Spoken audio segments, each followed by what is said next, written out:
class in mind during the second hour. And with that, we're going to jump into 2 Timothy 4, and we have spent, I think, a couple months now working our way through 2 Timothy, and today we're going to conclude that study. And one of the things we've tried to point out all along is that this is one of Paul's more important letters. Not necessarily the most important. I think most people would say, well, Romans is probably the most important. This one is important because it is the last bit of thoughts, the last insight that we have from the Apostle Paul. As we've been pointing out, when this letter ends, he will soon die. Timothy will take over his work, and this letter basically represents the passing of the baton. And when we come to these words, as he closes out the letter, it's kind of an interesting close, in that some of his words strike me as sad. We touched on this a little bit last week. When you look at life through the scriptures, the Bible presents death as our enemy. And whenever we experience that, whether we're the one that's dying or whether it's one of our loved ones, dealing with death is never a pleasant experience. But there are ways that when we are in a position where we are forced to deal with death, there are ways that are preferable as opposed to others. For instance, given our choice, most people would prefer to die surrounded by friends and family, right? Given the choice, most of us would choose to die financially prepared, so that number one burden, I've never had anyone say anything different in my whole life, and I've been doing this for 40 some years now. Number one burden as people grow old, I don't want to be a burden on my family. That's their biggest concern. I don't want to be a burden. And so most people, given the choice, as death approaches, I want to be financially prepared so I'm not a burden on my family. And in fact, I would like to leave my family an inheritance. And the reason I say this close is somewhat sad is when we actually read Paul's words, none of that applies to him. He's not surrounded by family and friends in a loving environment. He's in a prison, and he's about to be fed to lions, if you can read the text literally. Not a pleasant experience. When we look at his list of possessions that he could pass on to others, he has a cloak and some books. And on some level, that's sad. But on another level, his words are very inspirational in that despite his circumstances, you don't detect even a hint of fear, a hint of anger or bitterness, not a hint of discouragement. He's not down in the least. In fact, what we see at the end of Paul's life is exactly what we've seen throughout his life. He's focused on Timothy. He's focused on others. He wants them to be better and be able to move forward because of the experience that they're all encountering because he's about to die. And that shouldn't surprise us because that's very much how he had lived his entire life. When we actually get to these last words, it appears that Paul is tying up some loose ends. He's giving some updates and that sort of thing to Timothy, and he's hoping for one last face-to-face meeting with Timothy. And as we work through the text, I think there's a couple lessons that we can draw out of it. And so we're going to begin in verses 9 to 16, and then we're going to jump down into verses 19 to 22. But Paul writes and says, do your best. He's writing to Timothy, do your best to come to me quickly. Why? For Demas, because he loved this world, has deserted me. He's gone to Thessalonica. Crescens has gone to Galatia. Titus has gone to Dalmatia. Only Luke is with me.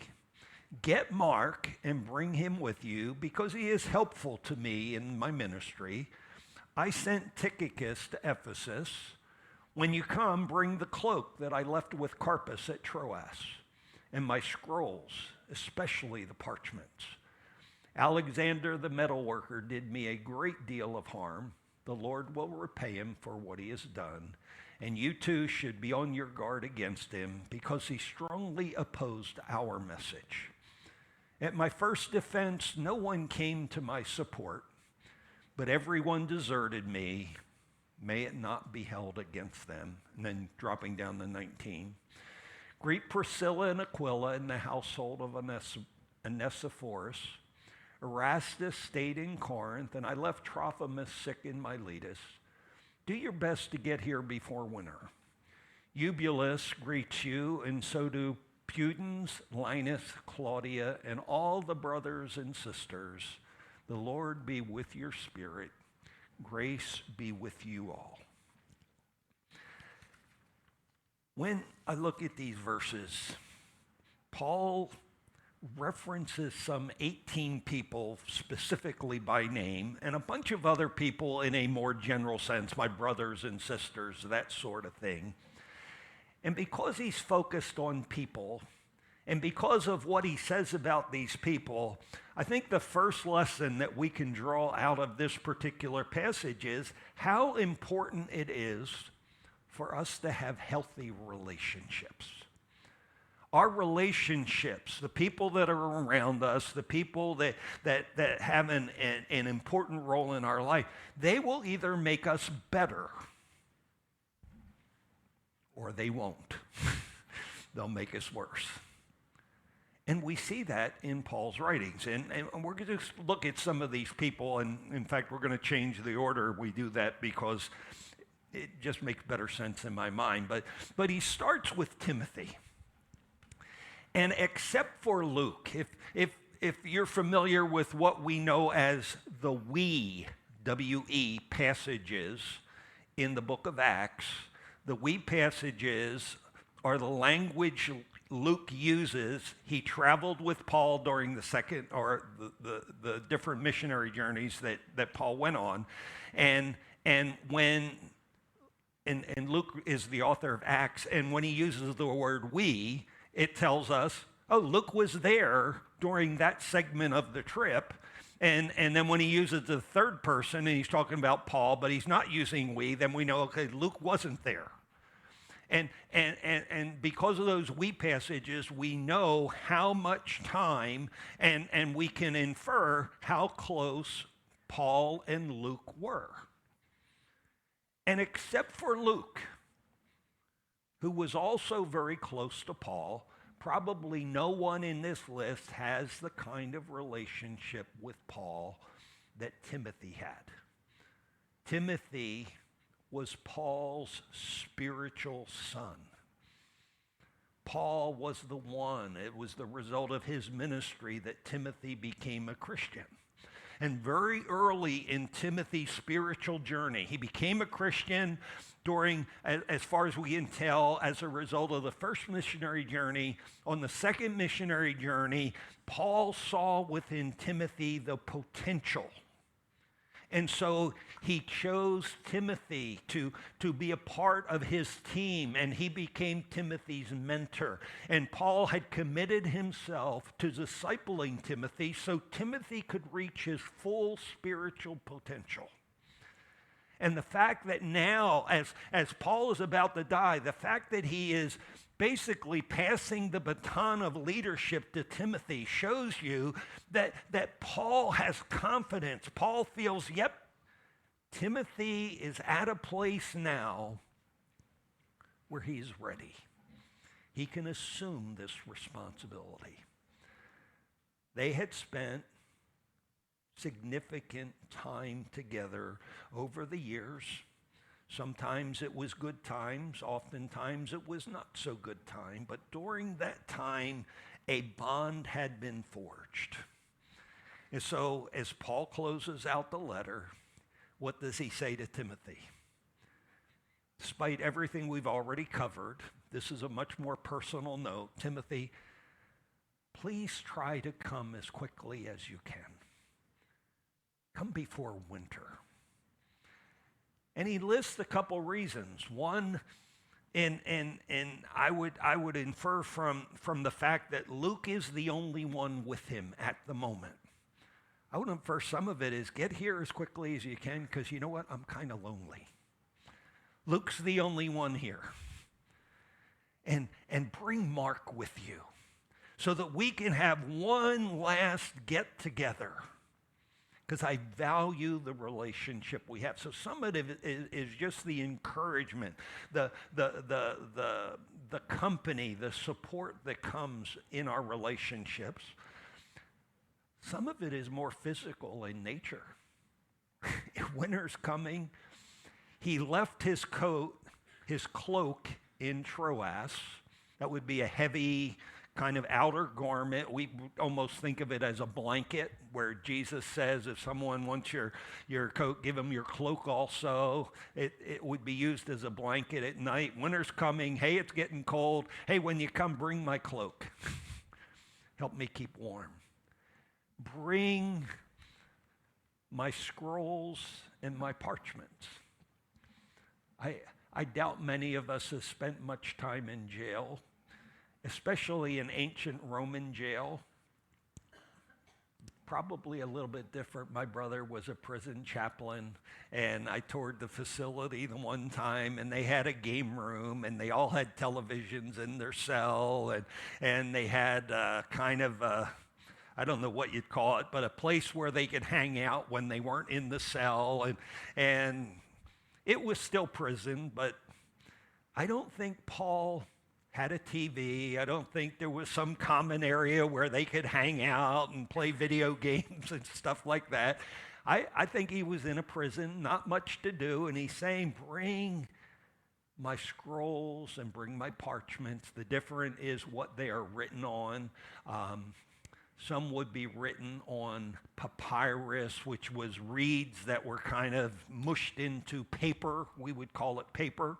And some were animal skins, more than likely. They were copies of the Old Testament scriptures, although it's quite possible that by this time, Paul could have had a copy of James. Paul could have had a copy of Mark's gospel. Because of his relationship with Luke, he might have had a copy of the book of Acts. He might have had a copy of Luke's gospel. But hey, I've got nothing to do. I'm penned up here. Bring the parchments, bring the scrolls, so I can spend time with God and make my time here productive. The point is, Timothy was a very positive person in Paul's life. Now, I want to skip those guys and go to Luke, because Luke is another very positive person in Paul's life. And again, we see that in the we sections. They were partners in ministry. They had traveled the world together. They had good times. They had bad times. But Luke was there with Paul at this very end of his life scenario at great personal risk. Why was Paul in prison? Because he was one of the leading voices of Christianity. It would not be wise to hang out and stand by and support someone like Paul if you valued your own life. If you remember, what did the disciples do when the soldiers showed up in the Garden of Gethsemane to arrest Jesus? They fled. Why? They didn't want to be next.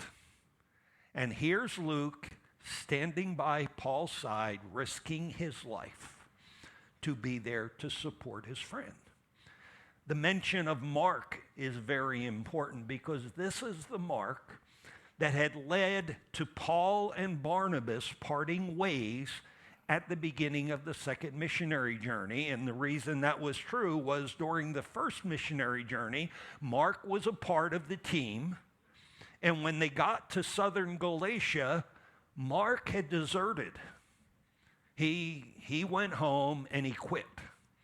So when the second journey was beginning, Barnabas wanted to give Mark a second chance, and Paul said, if he's going, I'm not. And Barnabas took Mark and went his way, and Paul chose Silas and went his way, and they divided over John Mark. And the fact that Paul says, hey, Timothy, when you come, go get Mark and bring him with you because he's valuable to me as a partner in ministry, that shows us that people can change.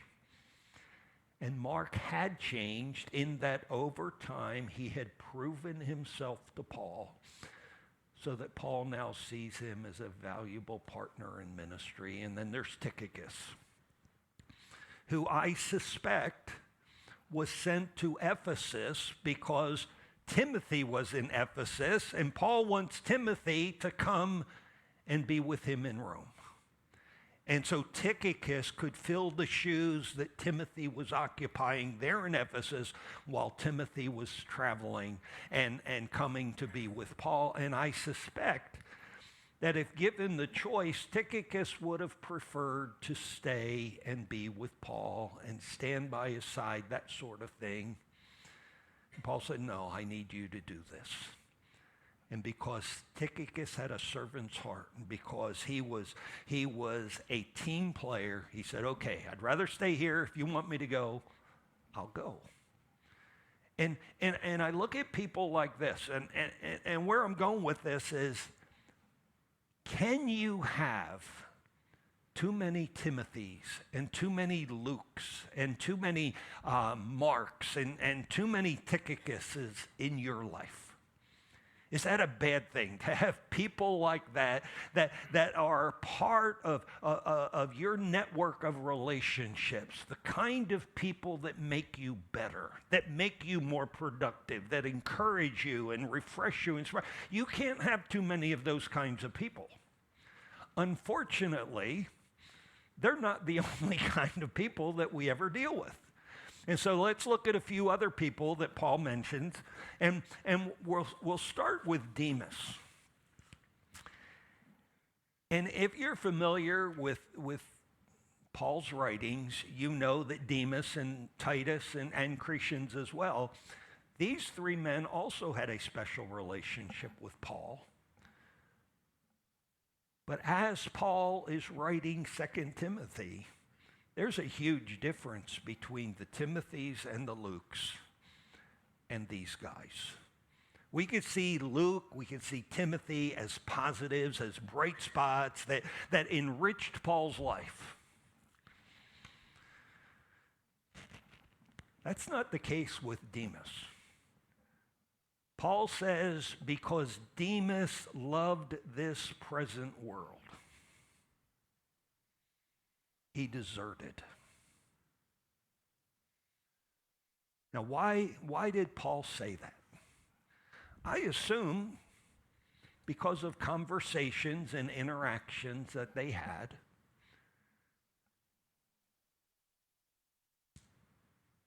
And when you greatly love this world, maybe that means material possessions that this world offers. Maybe that means power and status that this world offers. Whatever that meant, that was first and foremost in Demas's mind. And like I pointed out, if you stand by and support and defend someone like the Apostle Paul, who's about to be executed as a criminal, That's going to threaten your standing in this present world that, according to Paul, Demas greatly valued and greatly loved and was priority number one. That explains why Demas deserted. He loved this present world. Now, we don't have the same detail about Crescens and Titus, but I would say based on the context, because he's writing to Timothy, so he talks about Timothy, but then he lumps Demas and Crescens and Titus together. And so I'm assuming the fact that they left has wounded Paul, has hurt him. They may not have deserted because he doesn't use that kind of language, but they did leave. And that seems to disappoint Paul because in verse 16 he says, at my first defense.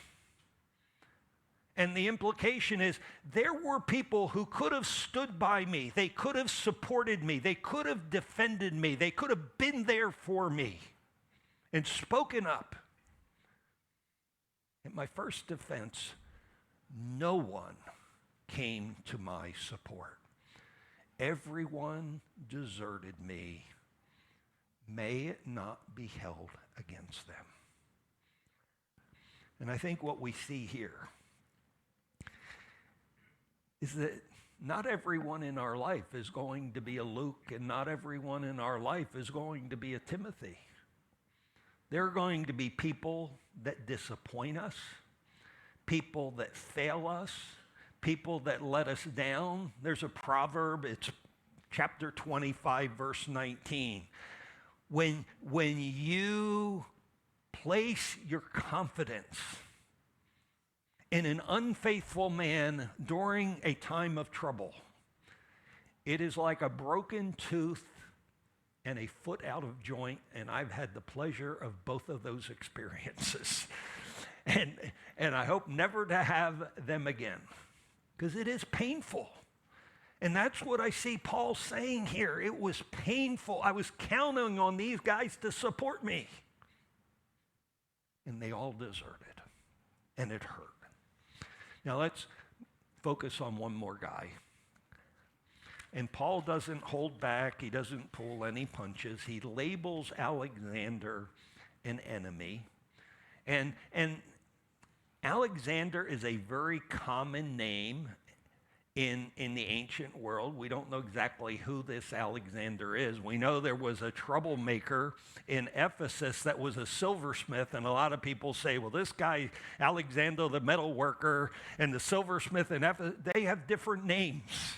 I think it was Demetrius the silver worker and Alexander the metal worker. I don't know that they're the same guys. So we don't necessarily know who this Alexander is. We don't know exactly what he did, other than he greatly opposed Paul's message, which was the gospel. What we do know is Timothy apparently knows this Alexander.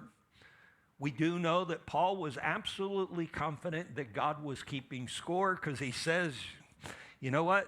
I hope the Lord doesn't let him off the hook for this. Let the Lord hold him accountable. But then he warns Timothy.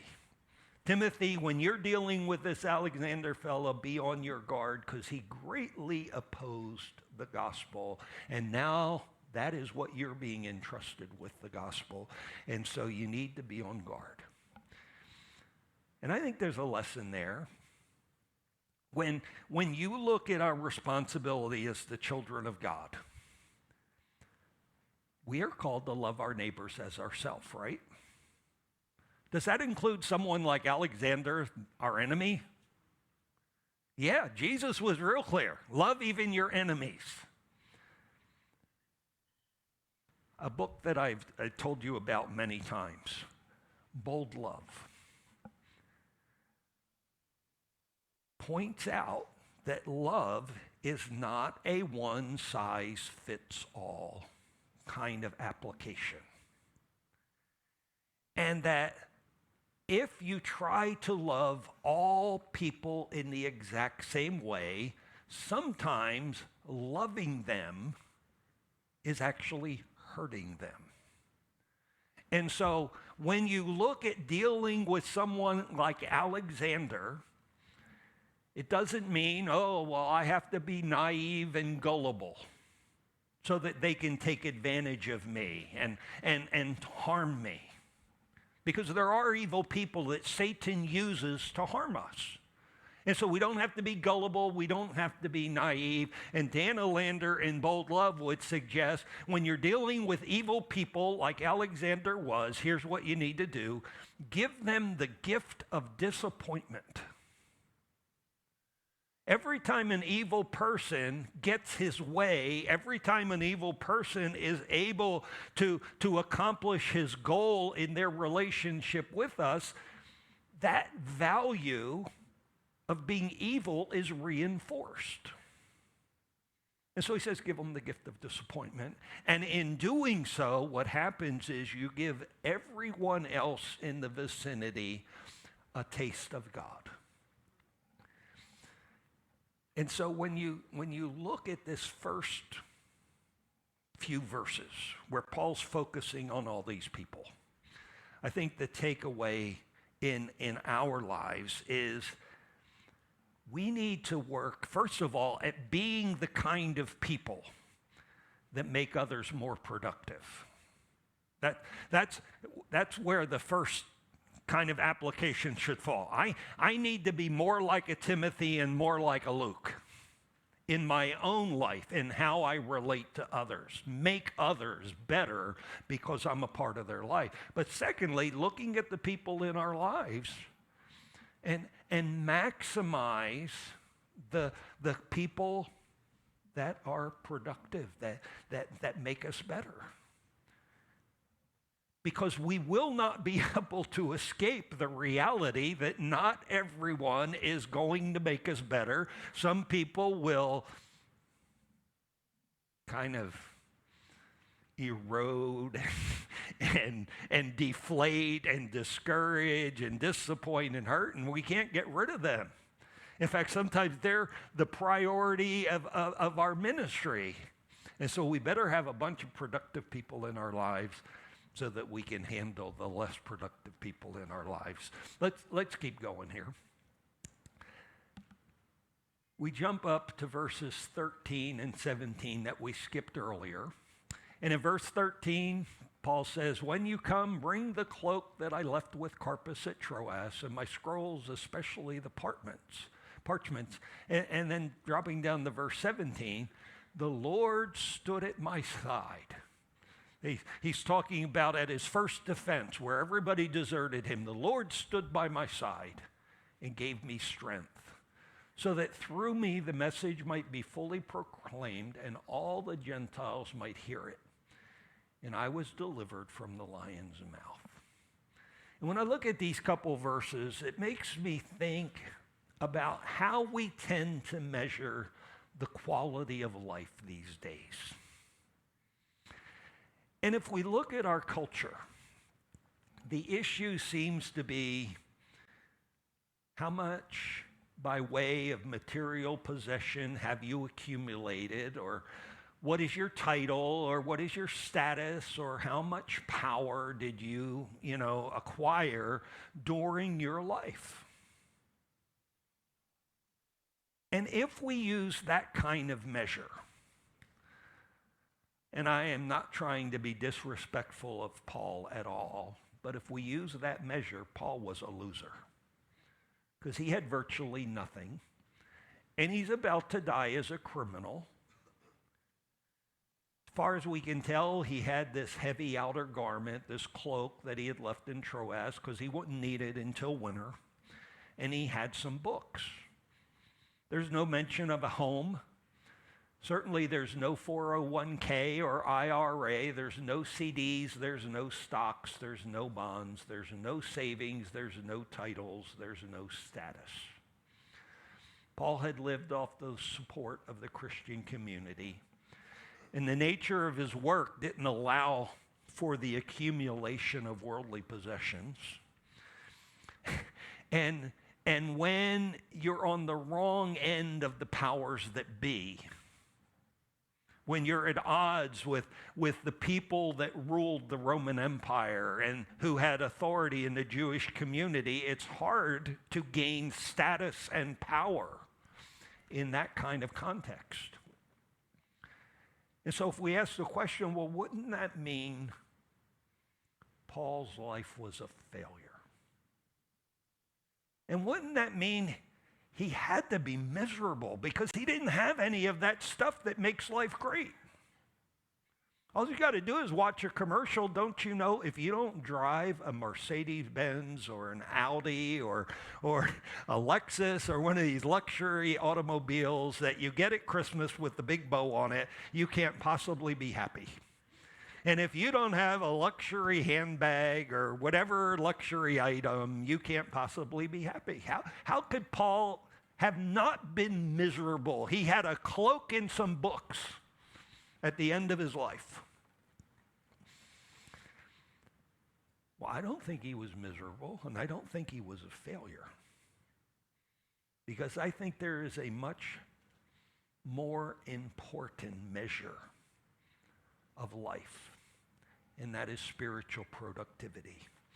And if we go back to verse 17, we see it mentioned. The Lord stood at my side and gave me strength. This is at that trial, what he referred to as his first defense, where there were people that could have stood up for him, that could have defended him and stood by him, but none of them did. They all deserted. What does he say about that? Well, the Lord showed up. And the Lord stood by my side, and he gave me strength so that, and that's a purpose statement. We talk about that a lot. What was the purpose for the Lord? Well, even at this very near end of life scenario, God still had plans for Paul. And that should tell each one of us something, because none of us here, I hate to disappoint you, none of us are getting any younger. Every one of us are getting one day older. Every single day that goes by, it's another day of age. Paul, even at this, end stage of his life, God still had a plan for him. God still had a purpose. So he's on defense for his life. If he loses his case, he's thrown to the lions. But no, the Lord shows up and gave him strength for this purpose, that through me, the message might be fully proclaimed and all the Gentiles might hear it. And the particular Gentiles that I think Paul is referring to are those in the upper echelon of leadership. That's the governing class, the powerful class. That's who Paul is proclaiming his message to, and they could hear it. God stood by Paul and strengthened him for this critical moment so that Paul could share the gospel with these Gentiles who needed to hear it. And as far as Paul was concerned, that's all that really mattered. Because long ago he had made the choice. He wasn't going to accumulate treasures in this life, or power, or status, or titles in this life. Instead, he would lay up for himself treasures in heaven. And on that scale, Paul was perhaps the wealthiest man alive. And that leads to our last lesson, if you will. And we find it in verse 18. Timothy, the Lord will rescue me from every evil attack. Now think about that. Because what's about to happen? He's about to be executed. But he has confidence the Lord is going to deliver me and bring me safely to his heavenly kingdom. To him be glory forever and ever. Amen. And I think what Paul is challenging us to do here, what he's challenging Timothy to do, is to live with an eternal perspective. And that that mentality starts immediately. So often we think of new life in Christ as something that is more future oriented. That begins when I die and I get to heaven. No, that begins the moment we accept Jesus Christ. We should start looking at life and living with that eternal perspective. And as far as this life is concerned, evil is real. We saw that in the example of Alexander. But Paul's making the point, Timothy, don't let the evil that you will experience in this world lead you to deviate from whatever mission God has called you to. Instead, understand that God can and God will use you, no matter what the circumstances are that you face, no matter how desperate it may seem. God can and will use you as long as you are submitted to his will and living in obedience. He will use you. And that's what Paul's saying here.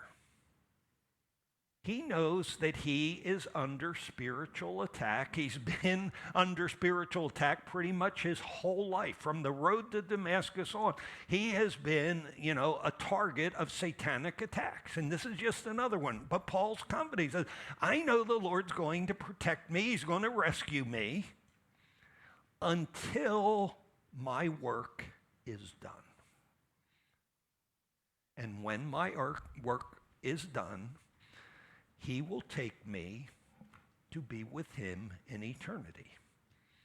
As followers of Christ, absent from the body, is present with the Lord. And that's what is about to happen with Paul. And I like Paul's wordings. The Lord will rescue me from every evil attack. When you deal with death, it's one of those complicated subjects because death is our enemy. And it originates with Satan. The thief comes to steal, kill, and destroy. Whenever I see death, I see Satan.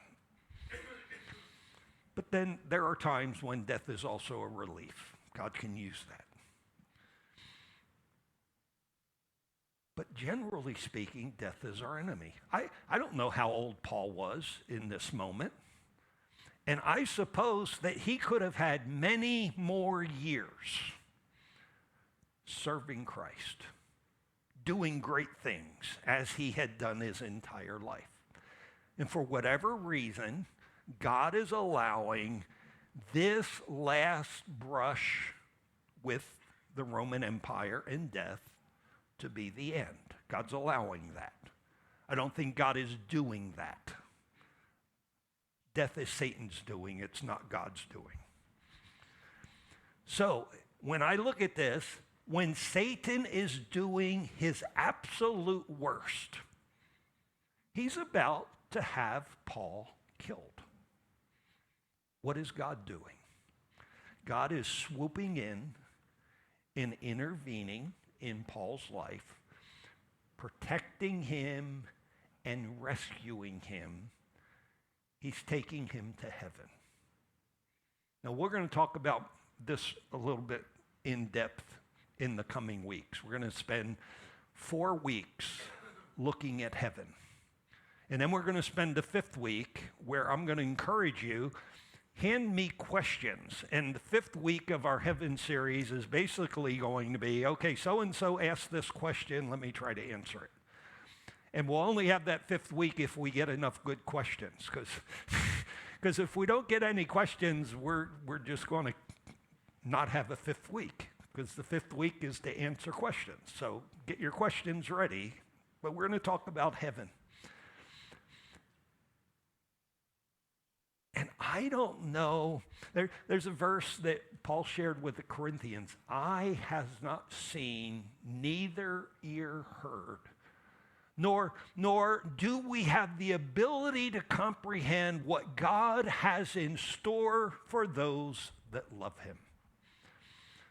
Well, we're going to do our best to try to understand and comprehend what God has in store. But as near as I can tell, that moment when Paul breathed his last breath in this world, in this life, God swooped in and rescued him and took him to be with him in heaven. And that was the very first moment in Paul's life that he was able to experience that life that God intended for him. I think most of us love life. I look forward to going to heaven. I am not anxious. I enjoy my life. I love it. Greg and I talk about this a lot. Man, we are so fortunate on so many different levels. And so I love life. It's been good to me. It's been good to most of us. Every moment that we have ever experienced in this life has been in a broken world, in broken bodies, around broken people. There is a disconnect between this is what God intended and this is what we experience, and that disconnect is caused by sin. And guess what? The problem of sin is resolved in heaven. There is no sin. There is no brokenness. There is no pain. There are no problems. Everything is perfect. And for the very first moment, Paul got to experience that instead of this. And that's kind of amazing. Like I said, we'll focus on that a little bit more in the weeks ahead. For now, let me try to wrap up this particular study. I need to push that one more time. With these verses that we've spent time looking at today, Paul closes this final letter that he'll ever write. We don't know whether Paul ever was able to have that face-to-face with Timothy.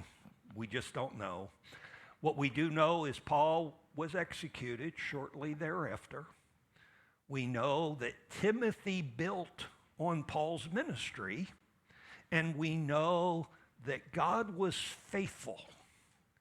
He said back in Matthew 16:18, I tell you that you are Peter, and on this rock I will build my church, and the gates of Hades will not overcome it. I know God kept that promise because we are here today. And we are thousands of years removed from the first century, and we are thousands and thousands of miles removed from the region where Christianity began. And yet here we are, because God said, I will build my church, and that is exactly what he has done. And you might be sitting there, well, why is that important? Why does that matter? Here's why. In the same way that Timothy was responsible to continue God's work, as Paul passed him that baton, God had used Peter, then God used Paul. Now God's going to use Timothy. And in the same way God used Timothy to continue his work back there in the first century, that is our responsibility today. And so I think it might be wise to spend some time doing some self-evaluation. For instance, how healthy are your relationships? And what I mean by that, again, there's two levels. And the first level I think we always ought to start with is ourselves. Because I don't have control over anyone else, but I have 100% control of me. And so my first responsibility in this area of self-evaluation, am I the man, or am I the woman, am I the person that God intended me to be, so that when I relate to others, he can use me to make them better? Am I that kind of person, or are there things I need to get better at? And then, like I said, look at the other people in your life. We're never going to be in a world this side of eternity where every relationship is perfect, but we can do things to make our relationships productive so that we can maximize those Timothys and those Luke types in our lives, and we can try to limit the damage that other people can do in our lives. People are not perfect. But people are important. They will make us better. They will make us work. And so we need to constantly do our best to love our neighbors as ourselves so that God can use us.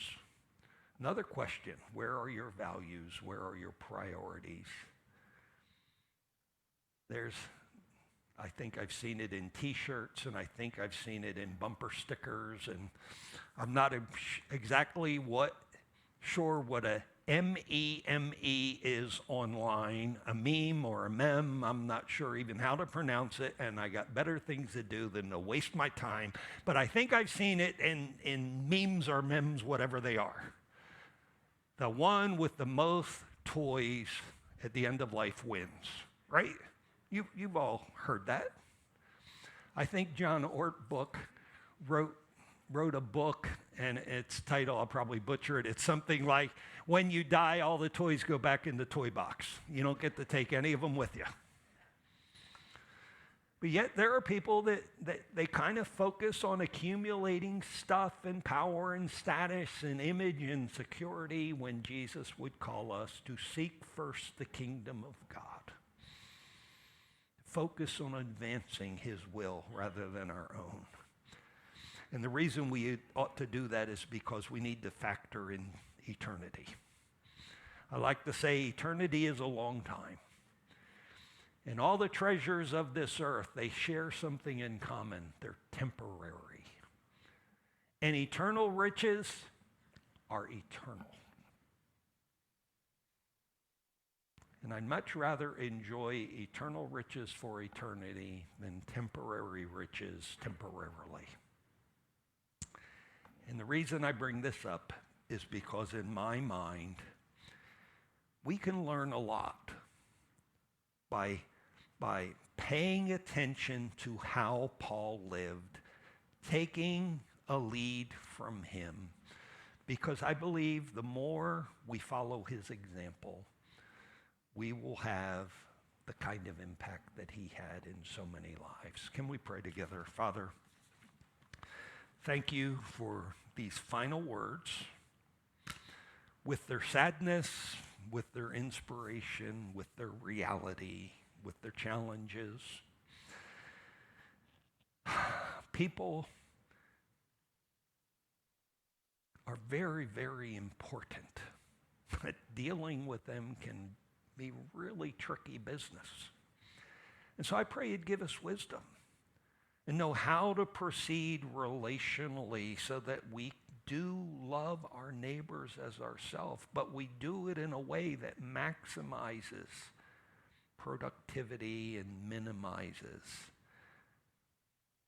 the discouragement and the disappointment that we can sometimes experience relationships. And then, Father, help us always to be mindful of eternity. It's probably the biggest lesson we could take away from Paul.